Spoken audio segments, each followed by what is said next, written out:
밤사이 월가의 판이 다시 짜였습니다. 뉴욕 증시에 불을 붙인 뉴스는 무엇이었을지, 그리고 다음 무대를 장악하게 될 종목은 어디에 있을지 히트앤비트를 통해서 뉴스들 압축 정리해 드립니다. MTN 이항영 전문위원님과 함께 오늘 시장의 핵심 짚어봅니다. 안녕하세요. 네, 안녕하세요. 네. 자, 오늘의 히트, 종목의 비트, 그리고 넥스트 비트, 간밤 시장의 핵심 재료부터 앞으로 꼭 주목해야 될 유망주까지 매일 아침 이 세 가지 키워드로 정리를 해드리도록 하겠습니다. 첫 번째 질문부터 드려볼 텐데요. 간밤 미증시를 움직인 핵심 재료, 그것을 관통하는 키워드를 한마디로 정리해보자면 하락장 속 홀로 독주한 방산주였습니다. 자, 그렇다면 우선은 이 방산주들 관련해서 위원님께서 주목해 주셨던 이슈는 어떤 걸까요? 네, 맞습니다. 전체적으로 이제 최근 들어서 그런 중동 지역에서의 어떤 위기감 그런 것들이 전 세계 전쟁에 대한 우려감이 확산되면서 방해산업 주식들이 다시 한번 크게 움직이고 있습니다. 물론 오늘 하루만 보면 어저께 워낙 급등했기 때문에 오늘 새벽에 전체적으로 약간 시장 전체적으로 주춤거리면서 차익 매물이 나왔지만 어저께 우리나라 시장만 보더라도 우리나라에서도 여러분들 좋아하시는 방해산업 주식이 아주 나름 어려운 시장이 어려운 구간에도 급등하는 모습을 보여줬는데요. 전체적으로 이런 것들이 얼마나 계속 이어질지 아니면 오늘의 좀 하락, 오늘의 좀 조정을 위해서 또 계속해서 사야 될지 이런 거 궁금하신 분 많으실 것 같습니다. 그래서 오늘 준비해 봤는데요. 주요 종목하면 전 세계적으로 우리나라에서는 한화 에어로스페이스 이런 거 있겠지만 전 세계적으로 보면 로키드 마틴이라든가 노스럽 그루먼, RTX 이런 것들이 전 세계적인 대표적인 주식이 되겠습니다. 지금 화면에 보여드린 것은 최근 1년 동안의 주가 흐름이 되겠는데요. 압도적인 상승세로 보여주고 있고 지금이야 이제 처음에 지금 전쟁이지만 작년 한 5, 6개월 정도 됐네요. 그때도 다시 한번 미국이랑 이스라엘이랑 이란의 핵시설 폭파한 적이 있지 않습니까? 네. 그쪽에 이후부터 주가가 다시 급반등하는 모습을 보여주고 있는데요. 이런 것들이 포함된 ETF도 기록적인 행진을 보여주고 있습니다. 말씀드렸다시피 그런 1차 이란 공격이 작년 6월이었는데요. 그때 이유만 보더라도 전체적인 지수 자체가 그런 섹터 자체가 35%나 주가가 상승하는 흐름을 보여주고 있습니다. 특히 이런 것들은 유가랑 전형적으로 동행을 하는 모습이 있습니다. 아시다시피 우리나라도 보면 요즘 중동 지역, 아랍에미리트를 포함해갖고 중동 지역에서의 무기 판매 이런 게 많이 늘고 있지 않습니까? 네네. 그런 것들이 유가가 이제 상승하다 보니까 유가를 보호하기 위해 에너지를 보호하기 위해서 그대로 나름대로 또 수요가 나아지면서 이런 전체적인 흐름을 보여주고 있습니다. 앞서 설명드렸던 것은 이제 미국의 주요 기업들의 흐름이 되겠고요. 미국뿐만 아닙니다. 아시겠지만 트럼프 대통령이 작년에 집권하면서 유럽 국가도 다니면서 했던 거 기억하실지 모르겠지만 GDP의 5%까지 방해산업이 하락을 했거든요. 그러다 보니 유럽, 지금 이거 보여드리는 건 저도 간혹 보여드리지만 여러분들 큰 관심이 없지만 유럽에서 가장 큰 방해산업이 BAE 시스템 이런 회사가 있습니다. 영국 회사가 있고 여기 또 같이 보여드린 것은 레오나드라는 거가 이탈리아 방해산업 업체거든요. 이탈리아 네. 헬리콥터 이런 거 하는 건데 이런 것들 주가가 이제 급등하는 모습을 계속 보여주는 거 있는 것이 흐름이 되겠습니다. 이런 것들이 전반적으로 보면 왜 이런 흐름을 보이고 있느냐. 특히 작년까지만 해도 재미없던 로키드 마틴 같은 거 다시 올라가고 있는데 이번에 보면 이 작년에 이란 첫 번째 공격도 마찬가지지만 이번에 공격에도 B2B 폭격기가 갖고 했고 스텔스 전투기가 갖고 폭격했다 이런 얘기 나오지 않습니까? 그러니까 작년 1년 내내 재미없던 것이 소위 전투기. 아주 비싼 전투기 같은 게 약간 쉬었지만 올해 같은 경우는 작년 말부터 해서 로키드 마틴이 주가를 부상하면서 F-35를 갖고 로키드 마틴 그리고 이란의 반격 미국도 마찬가지지만 결국 드론 같은 것들이 부상하면서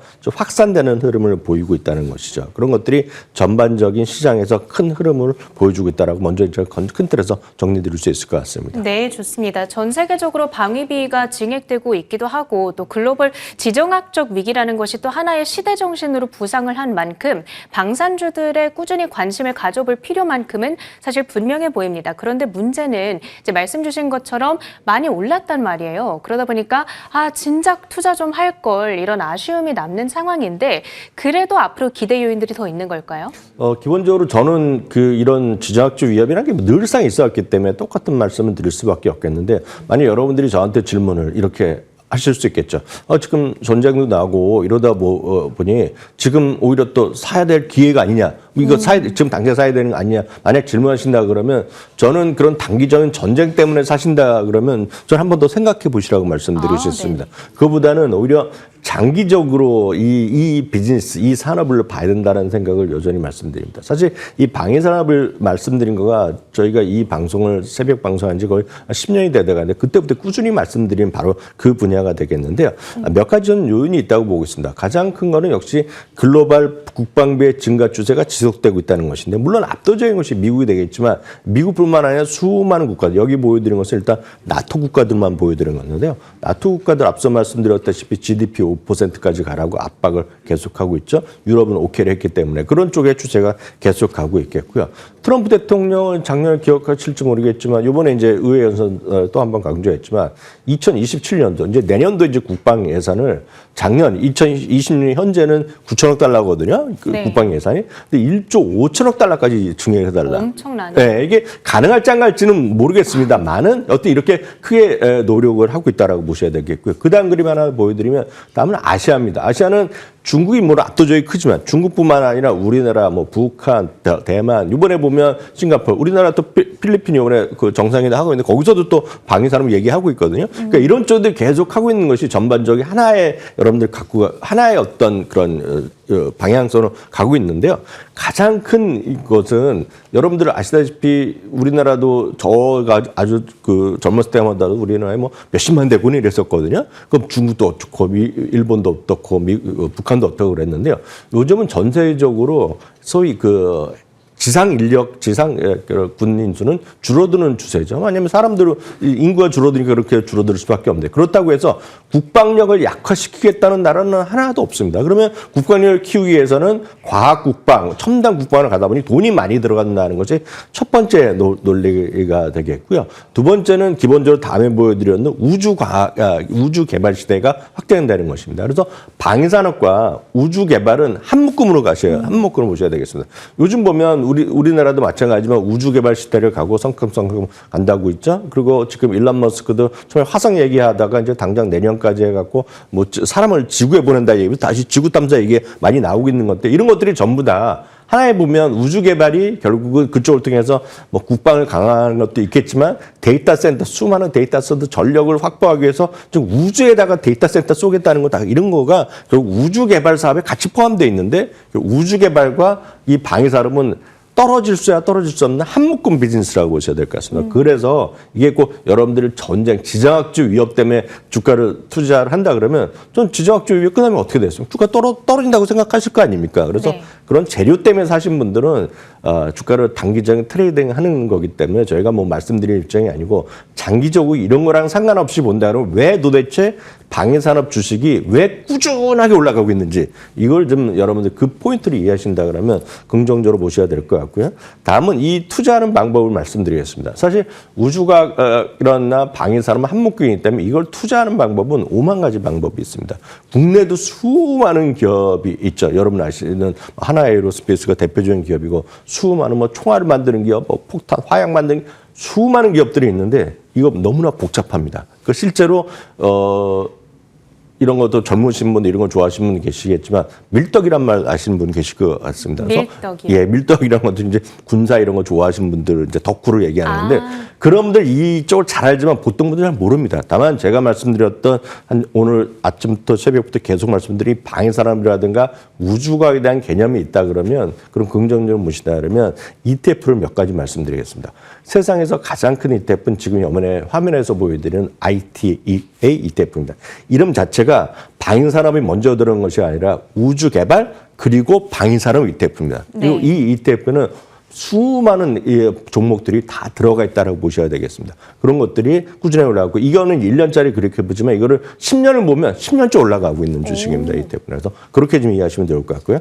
두 번째는 거의 비슷한 거가 XAR이라는 ETF가 있습니다. 이것도 거의 비슷하게 움직이지만 약간 앞에 거랑 두 개의 가장 큰 차이는 뭐냐면 IT는 시가총액 방식으로 가고 XAR은 거의 동일 비중으로 비중적으로 비슷한 것들이 모아놨기 때문에 그런 차이가 있다는 거. 뭐 좋다는 뚜렷한 앞달도는 차 있다라고 보셔야 되겠고요.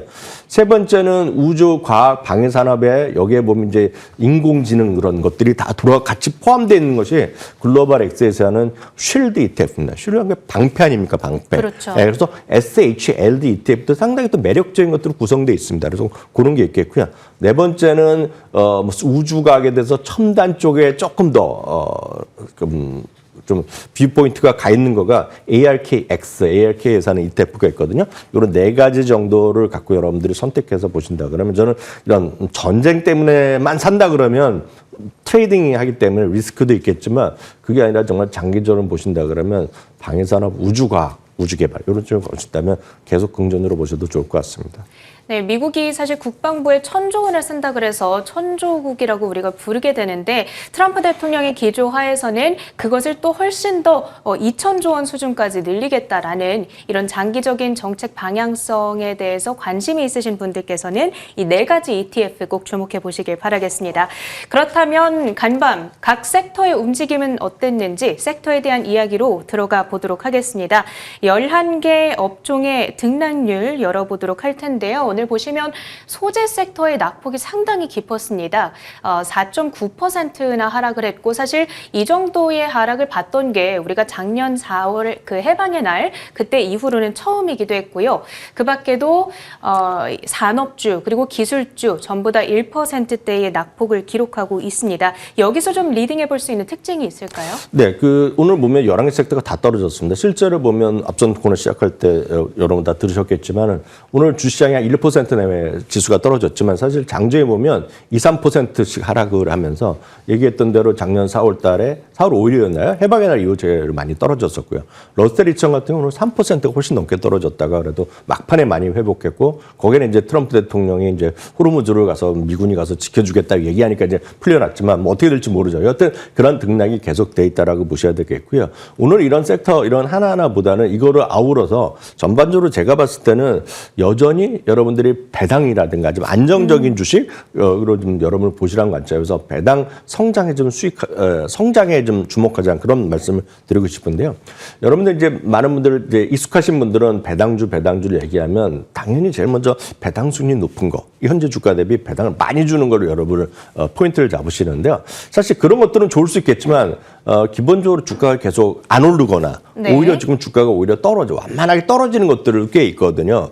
그래서 그거보다는 배당을 성장하는 것, 배당금 자체를 계속 늘려주는 것. 쉽게 해서 월급을 계속 올려주거나 연봉을 계속 올려주는 그런 기업들을 찾는 것이 중요하기 때문에 배당 성장에 주목하자는 말씀을 좀 드리고 싶은데요.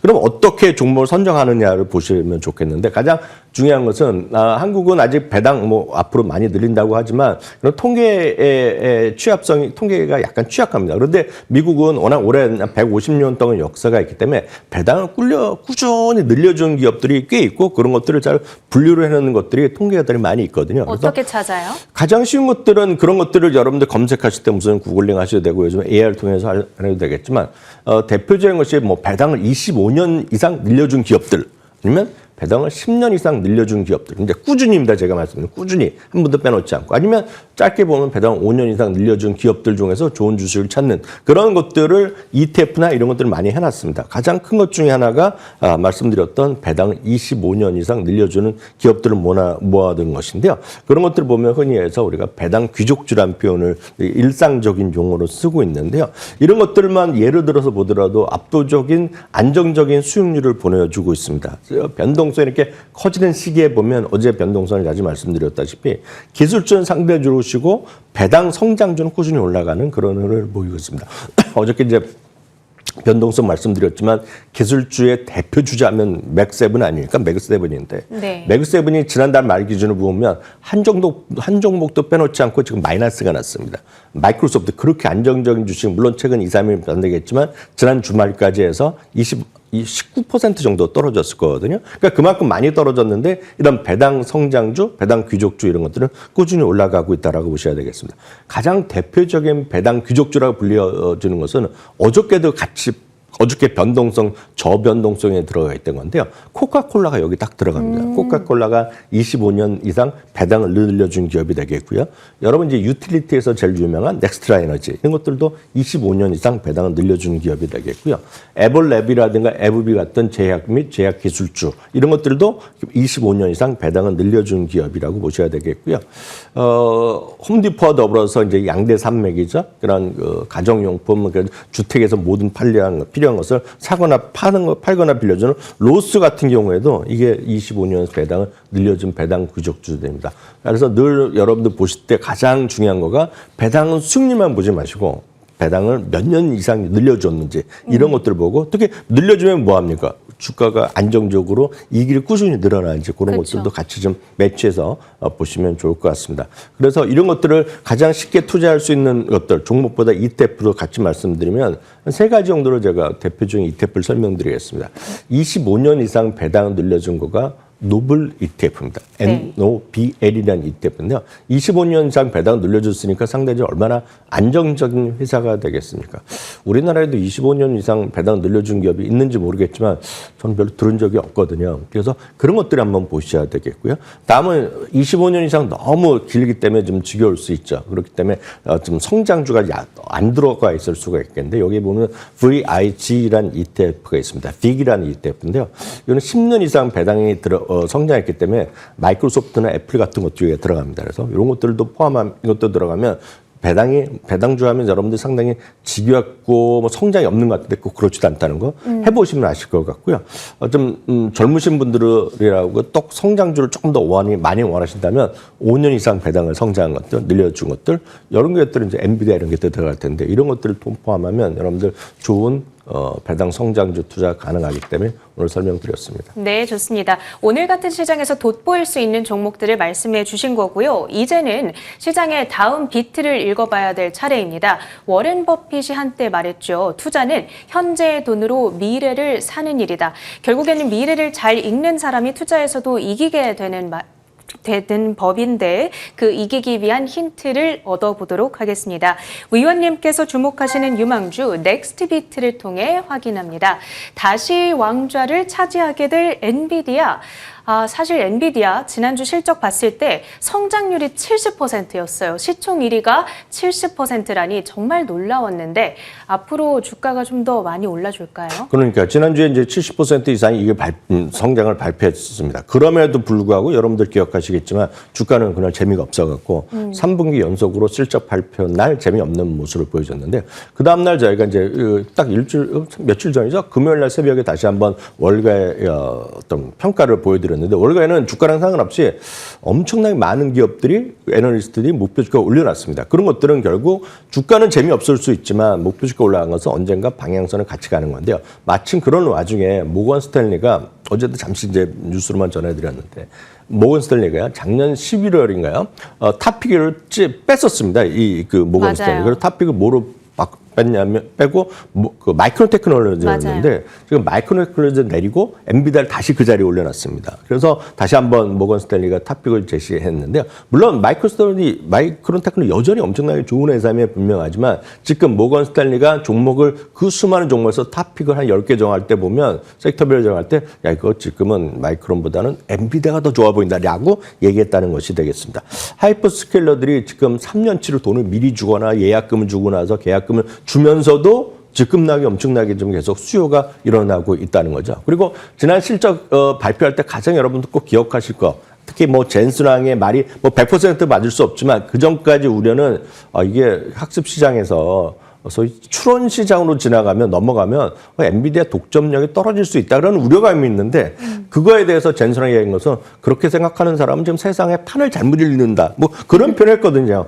제가 한국식으로 좀 강하게 말씀드리면 그래서 자신감을 다시 한번 불러일으켰기 때문에 그런 관점에서 여전히 엔비디아의 자신감에 대한 베팅을 모건 스탠리가 했다라고 일단 이해하시면 좋을 것 같고요. 그런 관점에서 결론은 지금 해자를 갖고 있는데 그건 아무리 비싸더라도 엔비디아를 쓸 수밖에 없다는 것이 모건 스탠리가 다시 한번 투자의견에서 그냥 탑픽을 픽으로 최상단에 올려놓은 가장 큰 이유였다라고 보시면 되겠습니다. 네, 지금 시장에서 우려감을 키우고 있는 또 한 가지 이슈가 영국발 금융위기론이 될 텐데 MFS 파산 절차 과연 신용경색의 전조일지 좀 짧게 코멘트 부탁드려요. 네, 그건 워낙 중요한 개념이 되겠는데 제가 기회가 되면 내일 한번 좀 더 자세히 말씀드리겠지만 네. 지금 사실 소위 중동발 위기감 때문에 지금 얘기 나왔던 그런 영국발 금융위기가 묻혀 있거든요. 사실 보면 지금 이게 묻혀 있는데 실제로 보면 이 부분에 대한 월가나 그리고 유럽발 금융회사들의 지금 손실 규모가 쏙쏙 알려지고 있기 때문에 그런 것들은 자세한 얘기는 제가 내일 다시 한번 말씀드리도록 하겠습니다. 네, 좋습니다. MTN 이학용 전문위원님과 함께 자세한 이야기 나눠봤습니다. 고맙습니다.